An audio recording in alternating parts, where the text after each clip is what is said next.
Hello and welcome to another episode of Talking Politics on the Hindu's YouTube channel.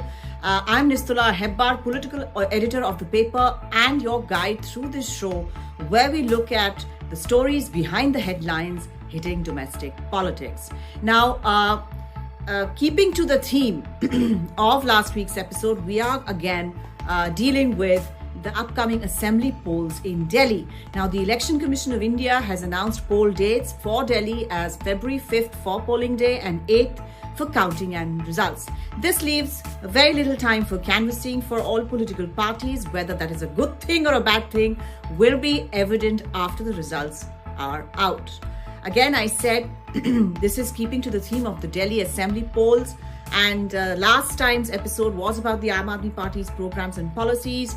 Our episode this time will focus on the challenges faced by the BJP in this contest. Whether this will be an election where the party will break its nearly 27-year drought of gaining power in the national capital.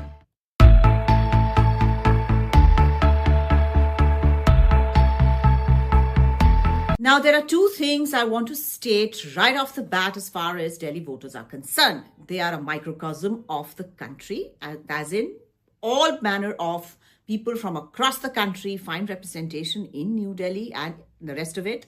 And secondly, they provide one of the most manifest examples of double ticket voting.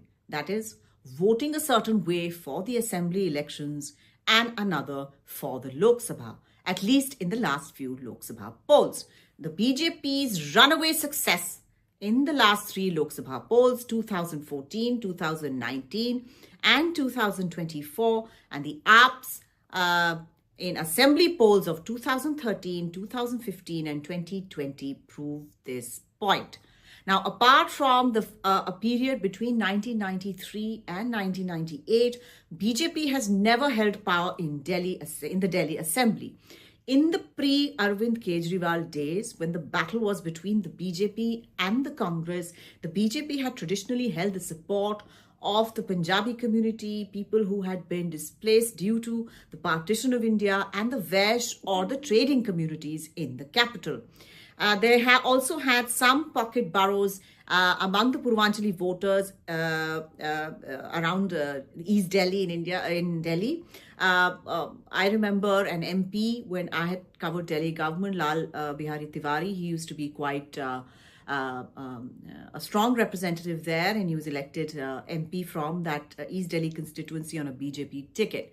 But the Congress held support of the poor, the Juggi Jhopdi clusters, as they call them, Purvanchali voters in East Delhi, especially in the assembly segments, and Sheila Dikshit's Bhagidari scheme of civic engagement. The Congress had been able to gather the middle class vote as well. This was a bit of a domination by the Congress of Delhi politics between 1998, 2003, 2008 election till the advent of Arvind Kejriwal and the Aam Aadmi Party on the scene. Now, as I said, then came the India against corruption agitation. The BJP saw the Congress's popularity plunge and perhaps fancied its chances in that poll of 2013. The formation of the Aam Aadmi Party saw the BJP in the first 2013 poll to be the biggest party with around 32 seats, but it was the Aam Aadmi Party with 28 seats and the support of the Congress with 8 seats that formed the government at that time in Delhi. That government did not last long. And in the next election and the one after, AAP got massive majorities, decimating the Congress with its entire vote base shifting to the Aam Aadmi Party. Thus, the poor, the middle class and the floating voter also signed on to the AAP's promises of free power, water and a personal austerity in public life. The BJP, while retaining most of its vote share, could not beat the consolidation that had happened behind the Aam Aadmi Party. Now, coming on to the polls of 2025, what is it that the BJP is banking on? Well, first of all, there is always a fatigue factor after 10 years of any government being in power. And the BJP feels that the Aam Aadmi Party's frequent run-ins with the state's bureaucracy, with the Lieutenant Governor, Mr. Saxena, and the high drama behind every development has tired out the Delhi voter who may want a government which can work within the limits placed by the constitution as far as any government in the city is concerned, quite the way that Sheila Dikshit used to manage to work around the restrictions imposed by the fact that Delhi was not a full state, that it depended on a center which was then headed by former Prime Minister Atal Bihari Vajpayee, and which meant that land or law and order, that is the police, did not come under the control of the Chief Minister. But Sheila Dikshit managed to work around it. Delhi voters may still want to go back to those good old days. Now, this is one of the factors that the BJP is banking on. Secondly, Brand Kejriwal having taken a beating. Now, this is the biggest factor for the BJP in its campaign. Whether it be the question of the Sheesh Mahal, where the lavish official residence of Mr. Kejriwal when he was chief minister, pictures of expensive furniture, fixtures, appointments, etc., have been flooding social media. And while the tug of war on the narrative on this issue is ongoing, there has been a perceptible dent in the assumptions of personal austerity around Mr. Kejriwal. This was considered an important part of his brand, where he said, I'm an Aam Aadmi. He would go in slippers to Rashtrapati Bhavan, will say that I don't want any PSOs, I don't want a fancy car, anything. But then he managed to get all of that. So that kind of has brought up people short on the issue of personal austerity.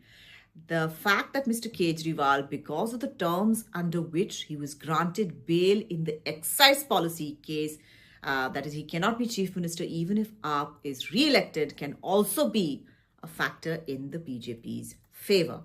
Now, thirdly, the BJP is also upping its ante with regard to freebies. And there is a talk that the free power and water now being enjoyed by the people of Delhi under the Aam Aadmi Party government will not be tampered with, even if the BJP comes to power. And with its better track record of delivering on welfare, especially income support for women, like in Madhya Pradesh, the Ladli Bahina scheme in Madhya Pradesh and the Ladki Bahin in Maharashtra in recent times, this can be an important platform for the BJP's campaign. I've been told, and I'm recording this on a Friday, so the BJP manifesto is yet to be declared, but I've been told that something like this may be in the offing for the Delhi Assembly polls. Mr. Kejriwal actually has already announced a 2,100 rupee per month income support scheme for women if elected back to power. Now, these are all the things that the BJP is banking on in this battle for Delhi. What is, however, one of the main stumbling blocks for the BJP, some of the main stumbling blocks for the BJP going forward? Now, the biggest is that the party has no declared local face for chief minister. Now, through the 1990s and the early 2000s, or the noughties as we call them, at least one could say that as far as the CM faces were concerned, the BJP had credible ones, like former Chief Ministers Madan Lal Khurana, Sahib Singh Verma. Even Dr. Harshvardhan, former Health Minister, who had led the party in the 2013 Assembly polls, totted up a good 32 seats in the 70-member Delhi Assembly. Now, the debacle of Kiran Bedi's projection in 2015, however, where the BJP ended up with just 3 seats, seems to have stopped BJP in its tracks on this issue, as was evident during the campaign in 2020. Other than that, in a bipolar context, the AAP, with its huge support base among the underclass, always has an edge. The BJP has hardly ever won any of the 12 seats reserved for scheduled castes and scheduled tribes in the city, and there are at least 13 seats that it has never won in Delhi. So it starts with a disadvantage of 25 seats in a 70-member house. So for the BJP to do well, the Congress has to revive for a bit, corner at least a double-digit vote share. Right now, Congress is at a very dismal 4%. With the AIMIM also fielding candidates in Muslim-majority areas, the BJP may think it can queer the AAP's pitch. But nothing is a given, and the way that the India bloc parties are coming to the aid of the Aam Aadmi Party in comparison to the Congress, over and above the Congress, including Congress's own national leaders who prevented Delhi leader Ajay Markan from holding a presser where he said that he was going to present some evidence against Mr. Kejriwal and to hurt his image. Now, the revival of the Congress in Delhi is a huge, huge question mark. Even people within the Congress are not very hopeful of that happening. So, this entire thing that the Congress needs to revive for the BJP to do better, it's not something that the BJP can really depend on. So, where does all this leave us now? With a fantastic contest and a tough election. An election where, for the first time since 2013, brand Kejriwal is being seriously put to test, and where the BJP hopes to end its drought of power that has lasted more than a quarter of a century. We will return to Delhi in February now. I will be missing out on next week's episode as I will be on a break, but I do hope to see you the week after that. Thank you so much for watching, and goodbye.